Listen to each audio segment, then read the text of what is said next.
주간의 최신 여론조사 결과를 알아보는 시간 이택수의 여론. 오늘도 리얼미터 이택수 대표 나오셨습니다. 어서 오십시오. 네, 안녕하세요.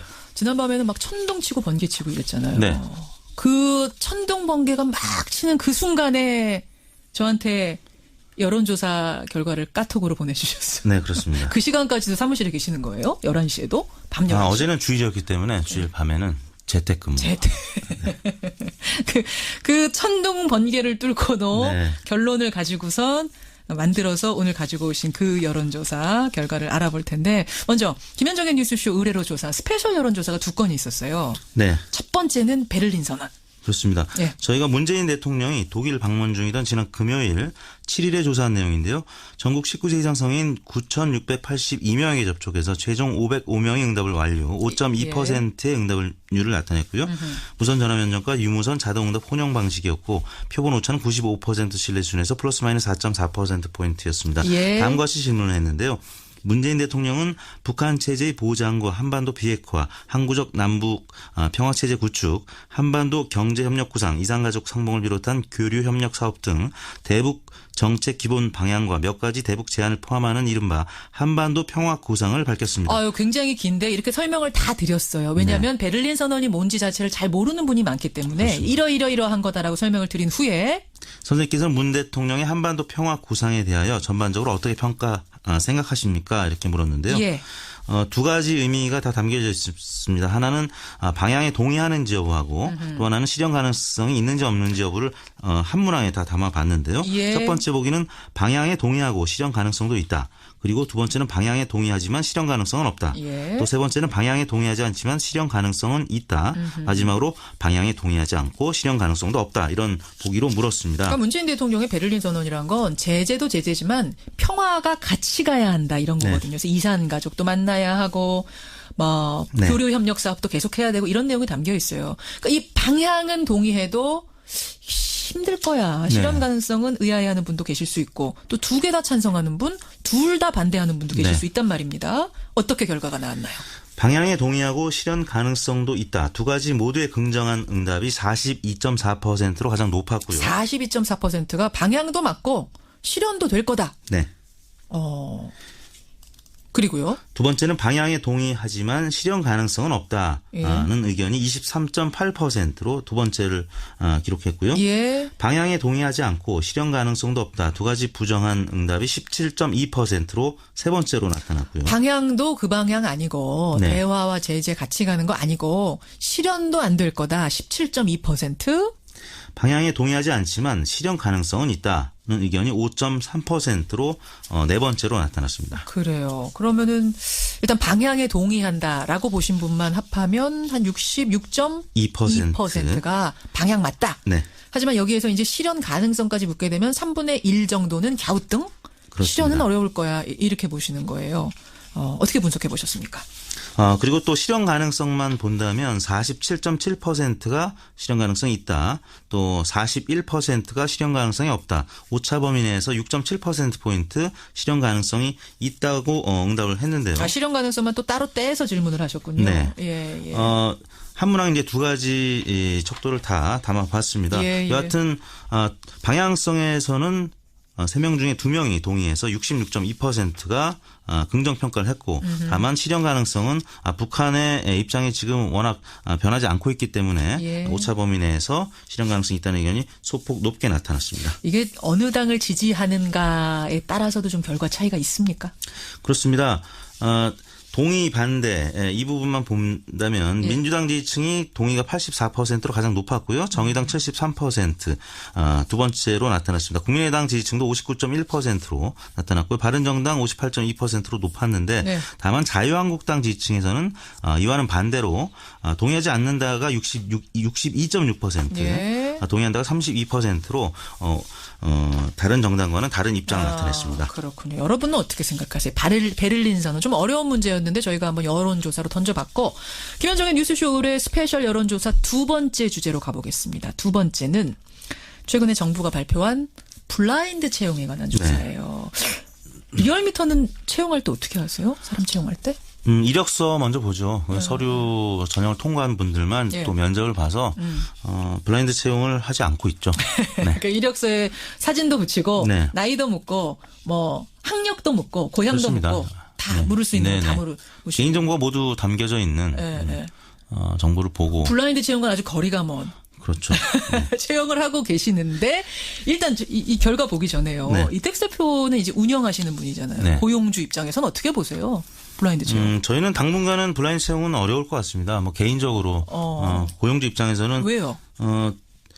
이 직원들이 뭐 지금 한 20-30명 정도밖에 안 되는데 네. 그중에 사실 한 명만 또 잘못 채용을 해도 회사에는 큰 영향이 있기 때문에 여러 가지 면들을 꼼꼼하게 보고 채용하는 편이거든요. 그래서 아직까지는 실천을 안 해봤습니다만 좀 그런 면에 대한 두려움이 있습니다. 고용주들 입장에서는 블라인드 채용이 쉬운 건 아니라 이런 네. 말씀이시군요. 선뜻 아무것도 안 보고 채용한다는 게. 네. 그렇지만 일반 국민들 여론은 다를 수 있어요. 그렇죠. 어떤 결과가 났습니까? 이렇게 물었습니다. 최근 정부는 입사 지원서의 출신 지역과 학교, 나이, 사진 등을 기재하지 않고 면접에서도 묻지 않는 이른바 블라인드 채용을 공공기관과 지방 공기업에 전면 도입하기로 했습니다. 네. 선생님께서는 이와 같은 채용 방식에 대해 어떻게 생각하십니까? 이렇게 물었는데요. 사별을 없애고 공정한 채용 기회를 제공함으로 찬성한다는 의견이 68%, 10명 중에 7명가량으로 나타났고요. 예. 객관적 평가가 어렵고 역차별을 일으킬 수 있어서 반대한다. 23.1%로 대략 3배가량 찬성 의견이 높게 나타났습니다. 이 정도면 압도적이라고 봐야 되는 거죠. 그렇습니다. 예, 블라인드 채용에 찬성한다. 68%. 객관적으로 평가가 어려울 거다. 역차별 생길 거다. 그래서 반대한다가 23.1%. 네. 어떤 분들이 특히 더 많이 찬성하셨어요? 대체로 보면 서울 또 지방으로 나눠서 본다면 지방 특히 이제 광주 전라가 찬성 74.4%, 대구 경북이 74%, 경기 인천이 68%. 예, 예. 뭐 대략 지방이 아무래도 취업의 기회 요인이 적기 때문에 그렇죠. 이런 의견이 나타난 것 같고요. 연령별로는 30대, 40대, 20대가 찬성 의견이 압도적으로 높았습니다. 반면에 60대 이상은 상대적으로는 높지 않았고요. 제가 속한 40대 같은 경우는 예. 80.1%가 찬성했고 저와 의견이 같은 의견은 16.3%에 그쳤습니다. 굉장히 소수 의견이세요. 네. 16.3%. 여러분 어떻게 생각하십니까? 블라인드 채용. 이제 공공기관부터 시작을 합니다. 사기업까지 하는 건 아니지만 아마 공기업에서 하게 되면 확대될 네, 수 있을 확대가 되겠죠. 테니까요. 여론 추이가 중요합니다. 저희가 2가지 스페셜 조사를 돌려봤고 이번에는 이번 주 정례 조사로 가보겠습니다. 먼저 문재인 대통령 지지율 조사. 아마 이번에는 그 G20 정상회의 네. 때문에 지난번에 이제 한미 정상회담이었고 그렇습니다. 이번에는 G20 정상회의로 문재인 대통령 얼굴이 굉장히 많이 노출됐고 네. 또 긍정적인 모습도 워낙 많아서요. 좀 많이 올랐을 것 같은데 어때요? 그렇습니다. G20 양자 다자 정상회담 또 앞서 소개해드렸습니다만 베를린 한반도 평화구상이 소개가 됐고요. 네. 또 무력 시위라고 직접 표현했던 북한의 ICBM 발사에 대한 강력 대응 소식 때문에 2주 연속 상승했습니다. 지난주 대비 1.3%포인트 오른 76.6%로 나타났습니다. 76.6%. 지난주에 75.3%에서 네. 이게 되면 1.3%포인트 오른 거잖아요. 그렇습니다. 사실은 근데 이 정도 그 정상회의 있고 하면은 조금 더 오를 수도 있는 거 아닌가요? 일반적으로는? 주 초반과 주 중후반이 좀 분위기가 달랐는데요. 예.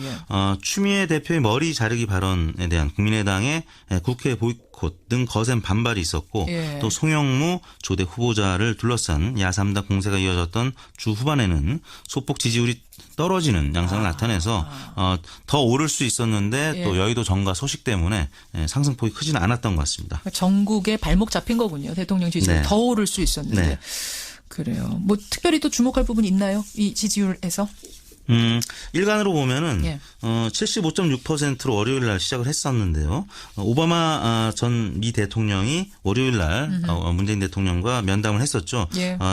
출발은 산뜻했습니다. 그리고 화요일 날은 70.4%로 올랐고 수요일 77.1, 목요일 77.2 횡보하다가 말씀드린 대로 여의도 정가에 부정적인 소식이 전해지면서 금요일 날은 75.9%로 하락한 것으로 나타났습니다. 일간 집계는 그렇습니다. 이번에는 정당 지지도 가보겠습니다. 조금 전에 국민의당 인터뷰를 하는 동안에도 문자가 정말 많이 들어왔어요. 임채승님은 아니 국민의당이 뭐 할 말이 그렇게 많다고요. 입이 100만 이분은 100개도 아니고 100만 개여도 숨지기고 있어야 됩니다. 그래도 모자른 판에 유영대님도 비슷한 말씀 하셨어요.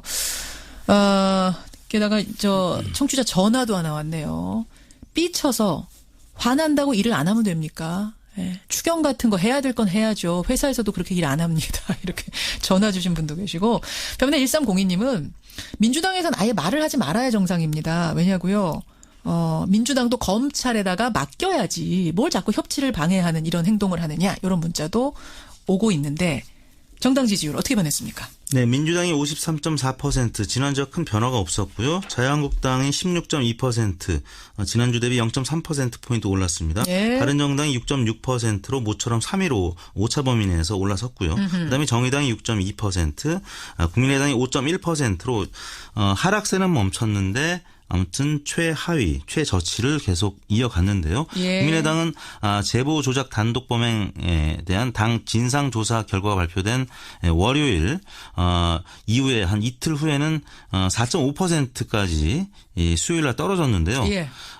추미애 민주당 대표의 머리 자르기 발언이 있은 다음부터는 소폭 반등을 해서 5.1%로 마감이 됐습니다. 여전히 최하위입니다. 네. 정의당, 바른정당보다 낮은 5.1 기록하고 있는데 다만 지난주에도 5.1. 네. 더 떨어지는 것만 지금 살짝 멈춘 상태. 네, 일간으로는 4.5%까지 떨어졌다가 다시 머리 자르기 발언 때문에 좀 반등한 근데 이게 지금 같습니다. 어제의 그 구속영장 청구는 안 들어간 거잖아요. 그렇죠. 반영이 안 된 거기 때문에 네. 지금 어떻게 됐을지 구속영장 청구가 또 어떤 결과를 만들어낼지는 조금 더 봐야 될 것 같습니다. 네. 이번 주간 집계는 7월 3일부터 7일 금요일까지 5일 동안 전국 19세 이상 유권자 47,395명의 통화를 시도해서 최종 2,518명의 응답을 알렸고요. 예. 5.3%의 응답률이었습니다. 조사 방법은 같았고요. 표본 오차는 95% 신뢰 수준에서 플러스 마이너스 2%포인트였고 자세한 내용은 중앙선거 여론조사 심의위원회 홈페이지를 참조하시면 되겠습니다. 그래요. 문재인 대통령 지난주 75.3에서 76.6 이건 이 정도면 많이 오른 거 아닌가요? 문자들도 지금 들어오는데 네. 예, 사실은 올랐죠. 지난주부터 2주 연속으로 상승하는 겁니다. 다만 더 많이 오를 수도 있었다. 이 부분을 지적한 거고요. 네. 예, 여러분의 의견도 고맙습니다. 그리고 이택스 대표 네. 지금도 비 많이 와요, 밖에? 제가 올 때까지는 좀 많이 오는 왔어요. 편이었습니다. 예, 잘 뚫고 가시기 네, 바랍니다. 수고하셨습니다. 네, 감사합니다.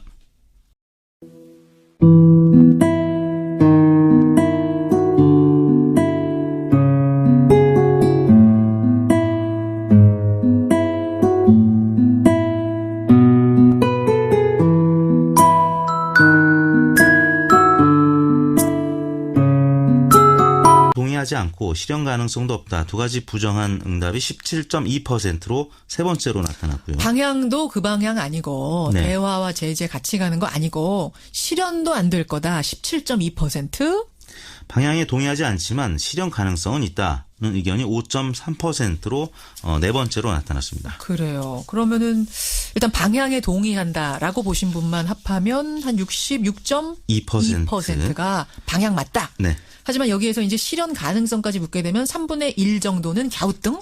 그렇습니다. 실현은 어려울 거야. 이렇게 보시는 거예요. 어떻게 분석해 보셨습니까? 그리고 또 실현 가능성만 본다면 47.7%. 제가 이렇게 설명을 다 드렸어요. 왜냐하면 베를린 선언이 뭔지 자체를 잘 모르는 분이 많기 때문에 이러이러한 거다라고 설명을 드린 후에 선생님께서는 문 대통령의 한반도 평화 구상에 대하여 전반적으로 어떻게 생각하십니까? 이렇게 물었는데요. 예. 두 가지 의미가 다 담겨져 있습니다. 하나는 방향에 동의하는지 여부하고 또 하나는 실현 가능성이 있는지 없는지 여부를 한 문항에 다 담아봤는데요. 예. 첫 번째 보기는 방향에 동의하고 실현 가능성도 있다. 그리고 두 번째는 방향에 동의하지만 실현 가능성은 없다. 예. 또 세 번째는 방향에 동의하지 않지만 실현 가능성은 있다. 마지막으로 방향에 동의하지 않고 실현 가능성도 없다. 이런 보기로 물었습니다. 그러니까 문재인 대통령의 베를린 선언이란 건 제재도 제재지만 평화 한 주간의 최신 여론조사 결과를 알아보는 시간 이택스의 여론. 오늘도 리얼미터 이택스 대표 나오셨습니다. 어서 오십시오. 네, 안녕하세요. 지난밤에는 막 천둥 치고 번개 치고 이랬잖아요. 네. 그 천둥 번개가 막 치는 그 순간에 저한테 여론조사 결과를 카톡으로 보내주셨어요. 네, 그렇습니다. 그 시간까지도 사무실에 계시는 거예요? 11시에도? 밤 11시. 어제는 주일이었기 때문에 주일 밤에는 재택근무.